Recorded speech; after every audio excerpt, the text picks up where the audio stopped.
Admiral Marcus Kane stood at the huge window of the space station. He watched the stars with tired eyes. The man had seen many battles in his 40 years of service, but nothing had prepared him for what was coming through the darkness of space. The eye.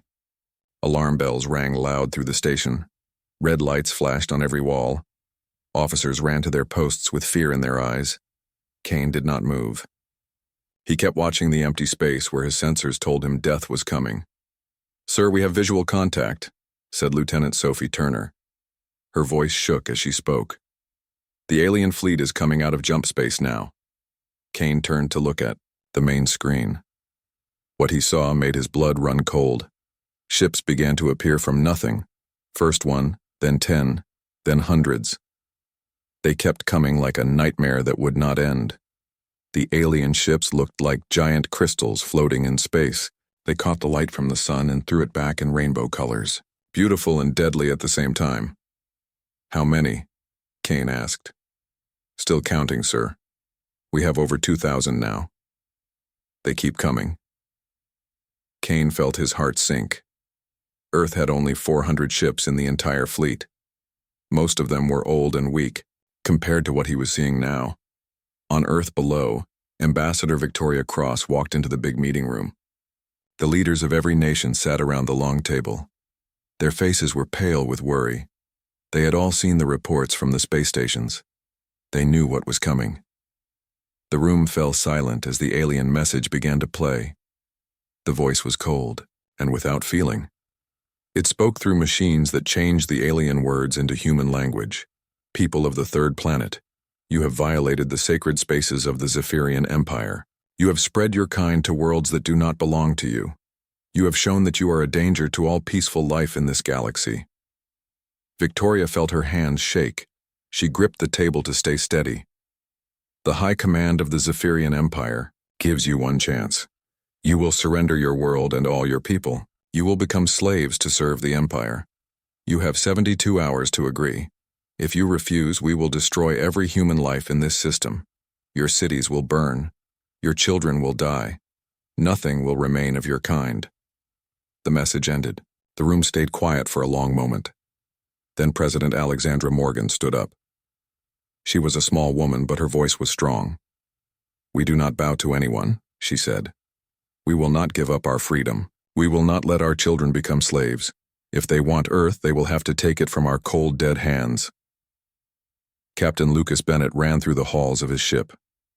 The Valiant Dawn was Earth's newest and strongest warship. But even she would be like a fly fighting an elephant against the alien fleet. Bennett had seen the enemy ships on his screens. Each one was bigger than anything humans had ever built. "All hands to battle stations," he called over the ship's speakers. "This is not a drill. Enemy contact in 70 hours. Prepare for combat." In the engine room, Chief Engineer Patricia Hawkins worked with her team to get every bit of power from the ship's systems. They all knew they were facing certain death, but they would make the aliens pay a high price for their victory. Dr. Nathan Clark worked in his lab far below the surface of Earth. For months he had been studying pieces of alien technology that human spies had stolen. The aliens were far ahead of humans in science.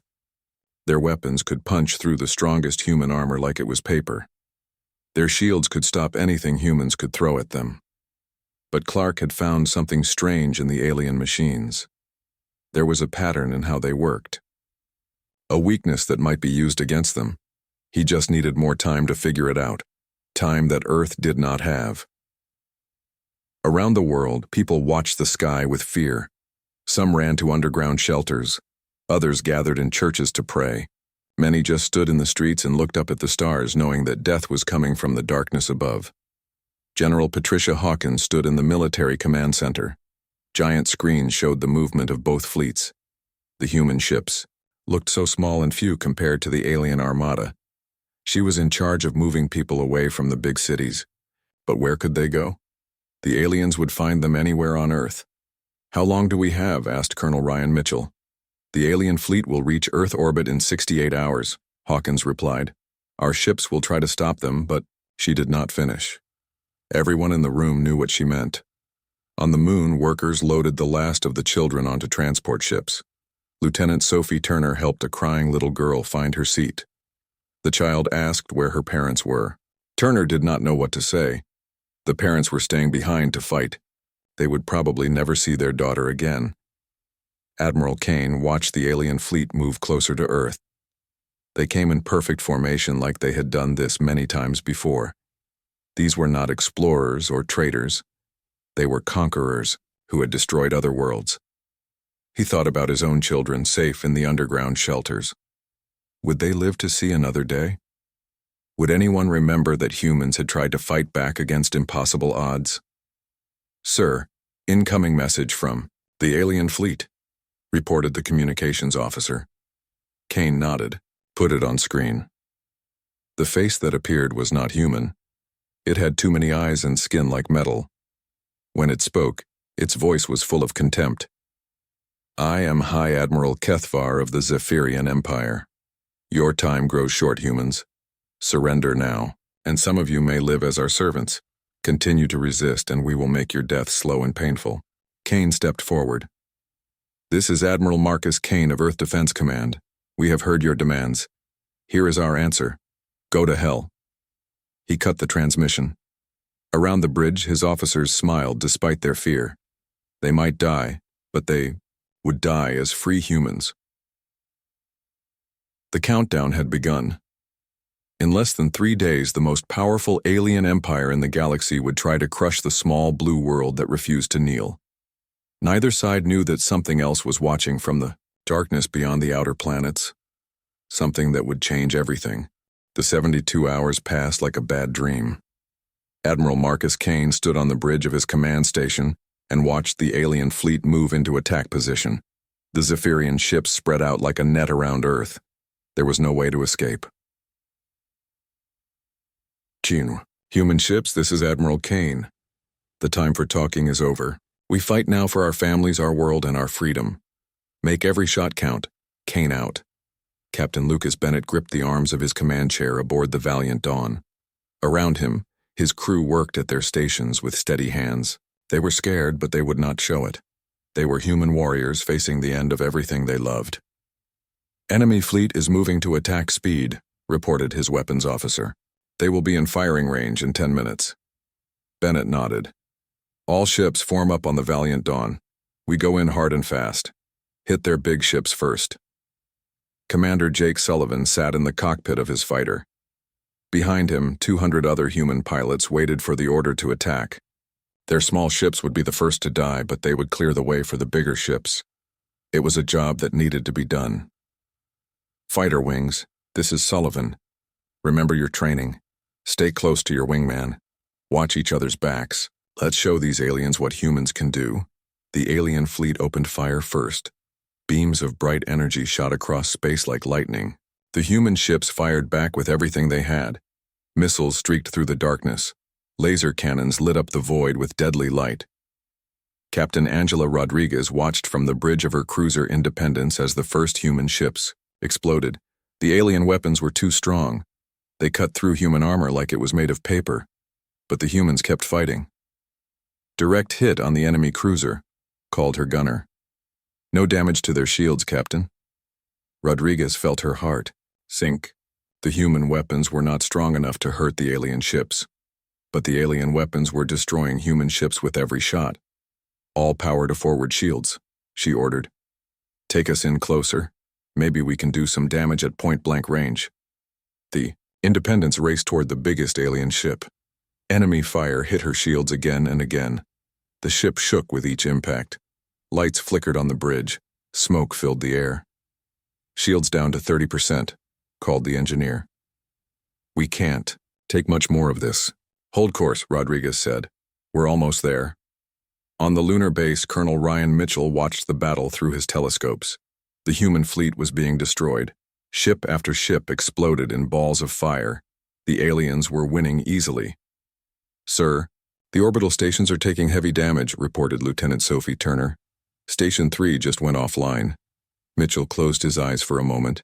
Good people were dying up there. Brave men and women who had families waiting for them. But there was nothing he could do to help them. "Keep loading the evacuation ships," he ordered. "Get as many people off Earth as we can." In his underground lab, Dr. Nathan Clark worked with shaking hands. The battle was raging above, but he was close to something important. The alien shield frequency was changing, but there was a pattern. If he could just find the right frequency, human weapons might be able to get through. Dr. Elena Vasquez ran into the lab with a datapad in her hands. "Nathan, I've been watching the battle. Look at these readings." Clark looked at the numbers on her screen. His eyes went wide. "This is it. This is the frequency we need. But how do we get this information to our ships?" "The communication arrays are being jammed," Vasquez said. "The aliens are blocking all our signals."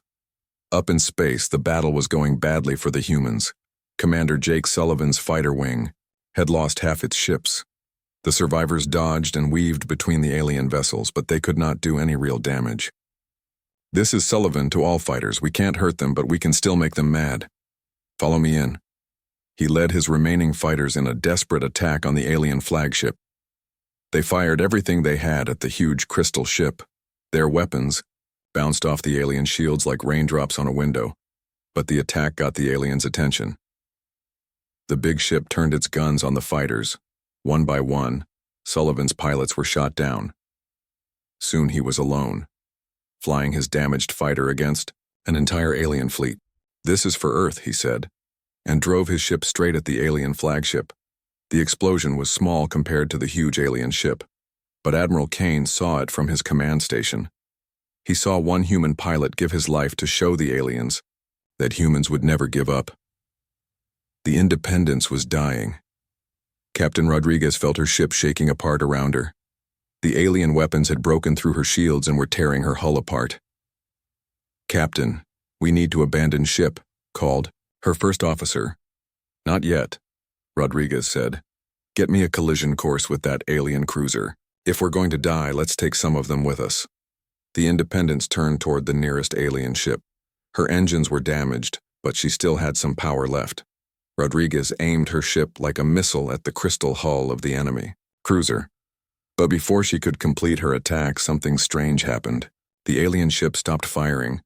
All the alien ships stopped firing. The entire enemy fleet suddenly went quiet. On the bridge of the Valiant Dawn, Captain Bennett stared at his screens in confusion. The aliens had been winning. They had been about to destroy the last human ships. Why had they stopped? "Sir, I'm getting some kind of signal from the outer system," reported his communications officer. "It's not coming from our ships or the aliens." Admiral Kane felt a chill run down his spine. Something was out there in the darkness beyond the planets. Something that was making the mighty Zephyrian Empire pause in the middle of their victory. "Can you identify the signal?" Kane asked. "No, sir. It's unlike anything in our databases. The energy signature is strange. It's like the signals are bending space around them." High Admiral Kethavar stood on the bridge of his flagship and stared at the tactical display. His fleet had been about to complete the destruction of the human ships. Victory had been within his grasp. But now his sensors were showing something impossible. "Report," he ordered his sensor officer. "Unknown contacts approaching from the outer system, High Admiral. They appear to be ships, but they are not showing up clearly on our screens. It's like they are absorbing our sensor beams." Kethvar felt a cold fear in his heart. In all his years of conquest, he had never seen anything like this. The Zephyrian Empire was the most powerful force in the galaxy.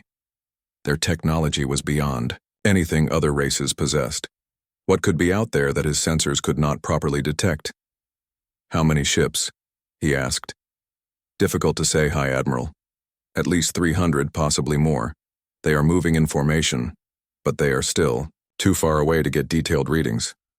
The alien admiral looked at the tactical display showing the battered human fleet. These primitives had been beaten. Their weapons were useless against Zephyrian shields. Their ships were inferior in every way. But now something else was coming. Something that made his advanced sensors act like they were broken. "All ships, halt the attack," Kethvar ordered. "Form defensive positions. We need to identify these new contacts before we proceed." In the silence that followed, both human and alien ships waited. In the darkness beyond Neptune, the mysterious contacts continued their approach. Whatever was coming would change everything. The battle for Earth was about to become something much bigger and much more dangerous than anyone had imagined. The mysterious ships came out of the darkness like ghosts. They were black as the empty space between stars. Light seemed to bend around them, making them hard to see even when they were right there. Captain Diane Foster watched from her damaged destroyer Ranger as the strange vessels moved into position. "My God," she whispered. "What are those things?" The black ships were huge. Each one was bigger than the largest human battleship. They moved without sound through the vacuum of space, sliding between the human and alien fleets like silent predators. Their hulls seemed to eat the light that hit them. Foster had never seen anything so beautiful and terrifying at the same time. Admiral Marcus Kane tried to contact the mysterious fleet from his command station. He sent signals on every frequency humans knew. He tried every language in the Earth database, but the black ships did not answer. They just kept moving, forward in perfect formation. "Sir, those ships are not showing up properly on our sensors," reported his science officer. "It's like they are there and not there at the same time." Kane felt his mouth go dry. First, the aliens had come with technology far beyond human understanding. Now these new ships appeared with technology that seemed to break the laws of physics. What was Earth caught in the middle of? High Admiral Kethvar stood on his bridge and watched the approaching Black Fleet with growing fear. In 300 years of conquest, the Zephyrian Empire had never met a force they could not defeat. Their crystal ships were the most advanced in the galaxy. Their weapons could destroy planets. Their shields could stop any attack. But these black ships made his sensors act like broken toys. His weapons computers could not get a lock on them. His tactical officers had no idea how many ships were really out there. "Identify yourselves," Kethvar broadcast on all frequencies. "You are interfering with an Imperial operation. Withdraw immediately or face the consequences." The answer came not in words but in action. One of the black ships moved forward from the main group. It was smaller than Kethvar's flagship, but somehow more frightening. Without warning, it fired a single beam of energy at a Zephyrian cruiser. The beam hit the cruiser's shields and passed right through them like they were not there. But instead of destroying the ship, the beam did something else. All the lights on the cruiser went out, its engines stopped. The ship just floated dead in space. "Report from the cruiser Shard of Glory," called the communications officer. "All. Their systems are offline, but the crew is alive. They say it's like someone just turned off their entire ship." Kethvar felt ice in his veins. The humans had not been able to scratch Zephyrian shields with their strongest weapons. But this black ship had disabled one of his cruisers with a single shot, and they had done it without killing anyone. Major Chris Patterson watched the confrontation from Earth Defense Command. He had been monitoring all communications, trying to understand what was happening. The black ships were jamming most Zephyrian signals, but some were getting through. "Sir, the aliens are scared," he reported to General Hawkins. "Their communications are full of panic. They don't know what these black ships are any more than we do." Commander Lisa Grant worked frantically at her science station aboard the research vessel Discovery. She was running every scan she could think of on the mysterious Black Fleet. The energy patterns she was detecting made no sense. "These readings are impossible," she muttered to herself. "The power levels are off the charts, but I can't figure out how they're generating it." Dr. Elena Vasquez looked over Grant's shoulder at the data. Something about the energy patterns looked familiar.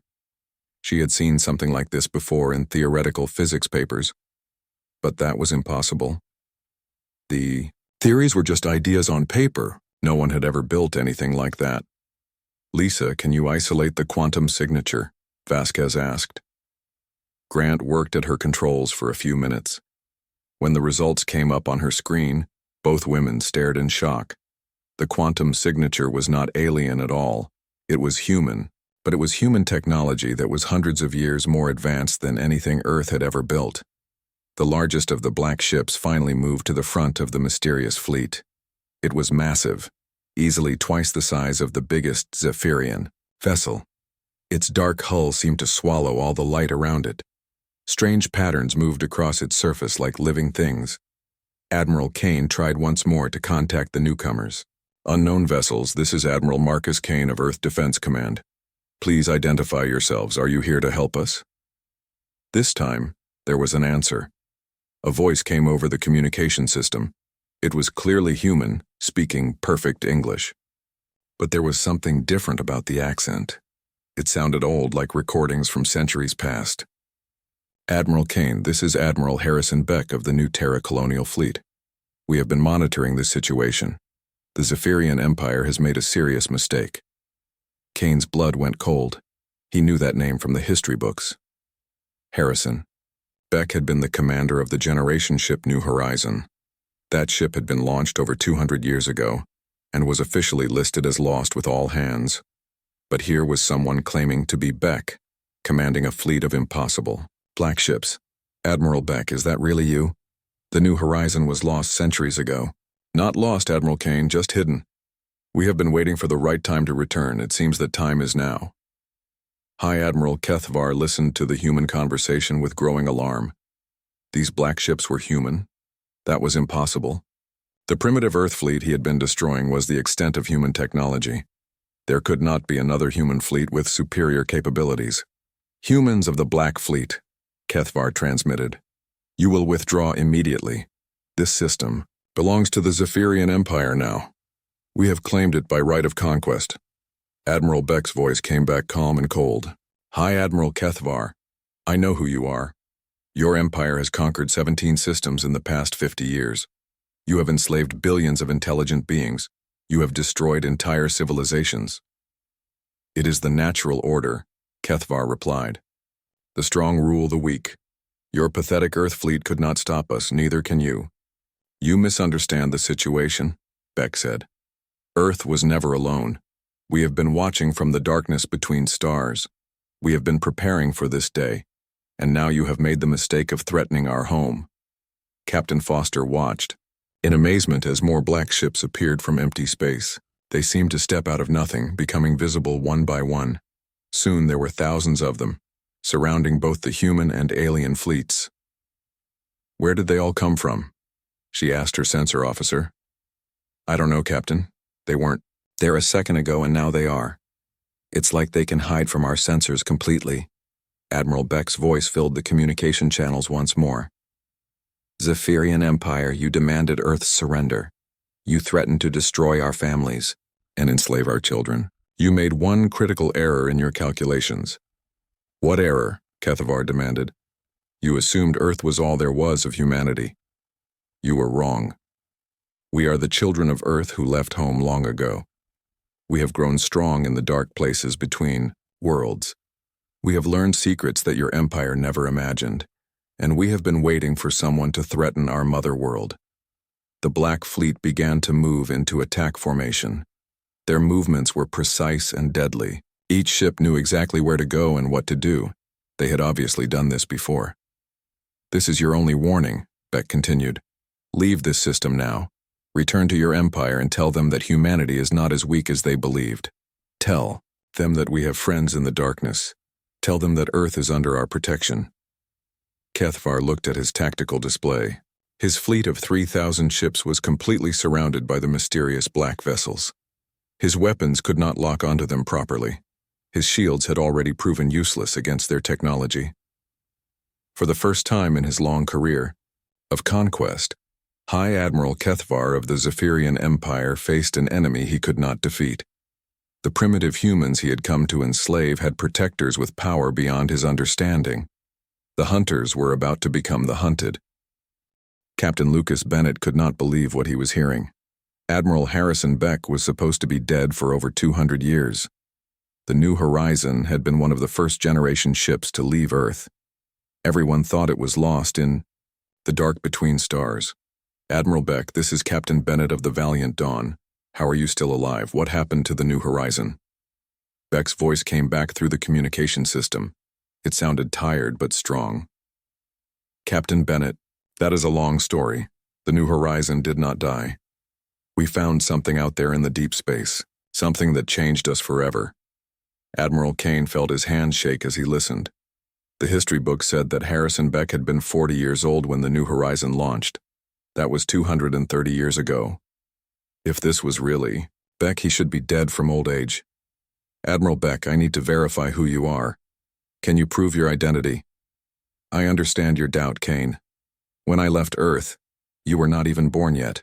Your grandfather, Admiral William Kane, was my friend. He gave me a pocket watch before we left. It had his initials carved on the back. I still carry it. Kane's eyes went wide. His grandfather had indeed been an admiral, and he had owned a pocket watch that went missing when he died. Only family members knew about it. Send a shuttle to our flagship, Beck continued. I will meet with your representatives, but choose carefully who you send. What they learn will change how humanity sees itself forever. High Admiral Kethavar watched the exchange with growing anger. These humans were treating him like he was not there. They were making plans while his mighty fleet was held at bay by ships that should not exist.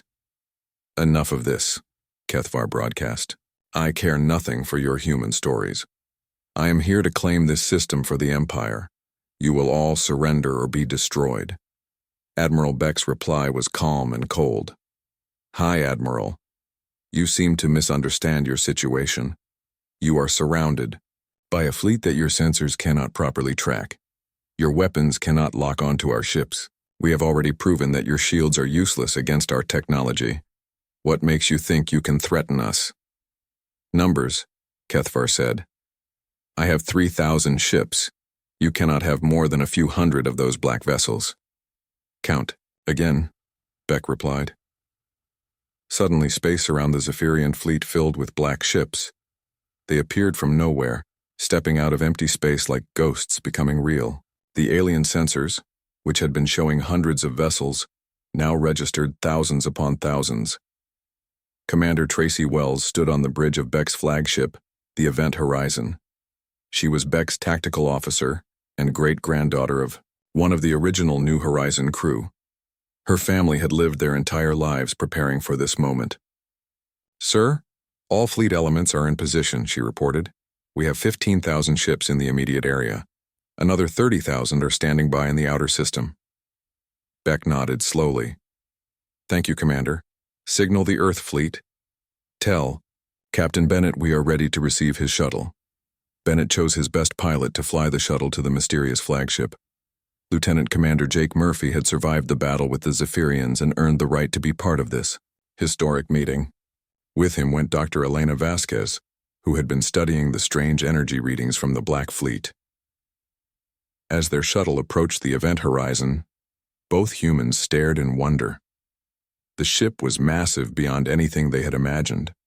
Its black hull seemed to absorb all light, making it look like a hole cut in space itself. Strange symbols moved across its surface in patterns that hurt to look at directly. My God, Murphy whispered. How big is that thing? Vasquez was taking readings with her instruments. It's over 50 kilometers long. The power readings are incredible. This one ship has more energy than our entire planet. The shuttle was guided into a docking bay that was bigger than most Earth cities. As they stepped out, they saw that the bay was full of smaller ships. Each one looked more advanced than anything in the Earth fleet. Admiral Beck was waiting for them. He looked like a man in his 70s, but his eyes held the wisdom of centuries. He wore a uniform that was clearly human but different from any Earth design. It was made from materials that seemed to shift and change in the light. Welcome aboard the Event Horizon, Beck said. I know this must be confusing for you. Please follow me. There is much you need to understand. He led them through corridors that seemed to bend and twist in impossible ways. The walls were covered with displays showing star maps that Vasquez did not recognize. They passed crew members who looked human but somehow different. Their movements were too smooth, their eyes too bright. Admiral Beck, Vasquez said carefully. Your crew. They don't look quite human. Beck smiled sadly. They are human, Doctor. But they are also something more. When we left Earth, we were just ordinary people. But space changed us. The things we found out there changed us. We adapted to live in the darkness between stars. They entered a vast chamber with windows that showed the battle fleets outside. Earth's damaged ships looked like toys next to the black vessels. The Zephyrian fleet, which had seemed so mighty, now appeared small and helpless. Sit down, Beck said. Let me tell you what really happened to the New Horizon. Captain Bennett waited anxiously for his shuttle to return. The rest of the human fleet was spread out around Earth, trying to protect as many civilian ships as possible. But everyone was watching the confrontation between the Black Fleet and the Zephyrians. Sir, called his communications officer, I'm picking up signals from deep space. There are more ships coming from the outer system. Ours or theirs? Bennett asked. Neither, sir. The signals are different from both the Black Fleet and the Zephyrians. I think there might be a third group out there. Meanwhile, on the event horizon, Beck was telling his story to the Earth representatives. When we left Earth, we were looking for a new home among the stars, he began. We found much more than that. We discovered that space itself is alive. There are currents of energy that flow between the stars, dark matter streams that can be used to travel faster than light, and we learned to use them. But how are you still alive? Murphy asked. That was over 200 years ago. Time moves differently when you travel through dark matter streams, Beck explained. A few years for us, decades for you. But more than that, we found ways to extend human life. My people live for centuries now. We have had time to learn, to grow, to become something new. Dr. Vasquez looked at her instruments. The readings she was getting made no sense according to everything she knew about physics.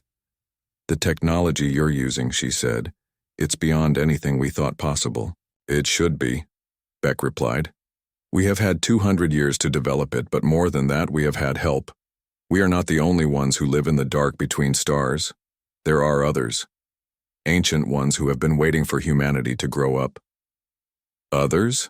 Murphy asked. Not aliens as you would understand them. Something else. Something that has been watching all the young races of the galaxy. They have been waiting to see which ones would survive their first contact with the old empires like the Zephyrians. Beck walked to the window and looked out at the Zephyrian fleet. The Empire has destroyed 17 civilizations. Each time they came with overwhelming force against primitive worlds. Each time they won easily. But Earth is different. Earth has... Commander Wells approached Beck with a report. Sir, the Zephyrian High Command is sending reinforcements. We're detecting another fleet jumping into the outer system. Beck smiled grimly. Let them come. It's time the galaxy learned that humanity is no longer alone. Signal our hidden fleets throughout the galaxy. Tell them the secret is over. It's time to reveal ourselves. Vasquez felt her heart racing. Hidden fleets? How many of you are there? More than you can imagine, Doctor. The New Horizon was not the only ship that left Earth. There have been others over the centuries, some official, some secret. All of them found by the Ancient Ones and taught the ways of the dark matter streams. We have been preparing for this day, Beck continued. The day when Earth would face its first test. The day when humanity would have to prove itself worthy of joining the greater community of space. Outside, the Zephyrian reinforcements were arriving. But for each alien ship that appeared, 10 black vessels materialized from the darkness. The Empire was about to learn that they had made a terrible mistake when they demanded Earth's surrender. High Admiral Kethvar had waited long enough. His reinforcement fleet had arrived from the Empire homeworld. Now he had 6,000 ships ready for battle. The humans could not possibly have more vessels than the mighty Zephyrian Empire. Ships attack formation, he ordered. We will destroy these black ships first, then finish off the Earth fleet. The Emperor will not tolerate any more delays. The Zephyrian fleet moved forward like a crystal wall of death, their weapons charged with deadly energy. Their shields glowed bright against the darkness of space. This was the force that had conquered 17 worlds. This was the power that had crushed every enemy they had ever faced. Admiral Beck watched the alien advance from his command chair. He looked older now, tired from the weight of centuries, but his eyes were still sharp and filled with purpose. Commander Wells, signal all fleet elements. Operation Starfall is now active. Yes, sir, Wells replied. Her fingers moved over controls that seemed to be made of liquid light. All ships report ready. Hidden fleets are moving into position throughout the galaxy. The event horizon's main screen showed a map of known space. Thousands of red dots marked Zephyrian worlds and fleets, but now blue dots were appearing everywhere. Human ships were revealing themselves across the entire galaxy. They had been hiding in dark matter streams, waiting for this moment. Dr. Elena, Vasquez watched the display with wide eyes. "How many ships do you have?" "More than enough," Beck said quietly. "We have had 2 centuries to prepare. Every lost colony ship, every secret mission, every group of humans who disappeared into the void, we found them all and gave them the tools to survive." The Zephyrian fleet opened fire. Beams of pure energy lanced across space toward the black ships. The aliens expected to see their enemies destroyed in the first volley. Instead, something impossible happened. The black ships simply were not there anymore. The alien weapons passed harmlessly through empty space. A moment later, the human vessels reappeared in completely different positions. "Impossible," Kethvar breathed. "Nothing can move that fast." Captain Diane Foster watched from her damaged destroyer as the Black Fleet began their counterattack. The human ships moved like living things, flowing through space in patterns that made no sense. They appeared and disappeared like ghosts, striking the alien fleet from every direction at once. The Zephyrian shields, which had been unbreakable against Earth weapons, offered no protection at all. The black ships fired beams of twisted light that passed right through the alien defenses. But instead of destroying the enemy vessels, the weapons did something else entirely. One by one, the Zephyrian ships simply stopped working. Their lights went out, their engines died, their weapons fell silent. The mighty crystal ships became floating hulks, their crews alive but helpless. "What are they doing to us?" demanded Kethvar as his own flagship shuddered under attack. "They are turning off your technology," came Beck's calm reply over the communication channel. "Your ships run on quantum energy matrices. We have learned to disrupt those matrices without harming the organic crew inside." Admiral Marcus Kane could not believe what he was seeing. The alien fleet that had seemed unstoppable was being defeated, without a single ship being destroyed. The Black Fleet was systematically shutting down the entire Zephyrian armada. "Admiral Beck, how is this possible?" Kane asked. "We learned from the ancient ones who live in the dark between stars." Beck replied, "They taught us that technology is not just about building better weapons.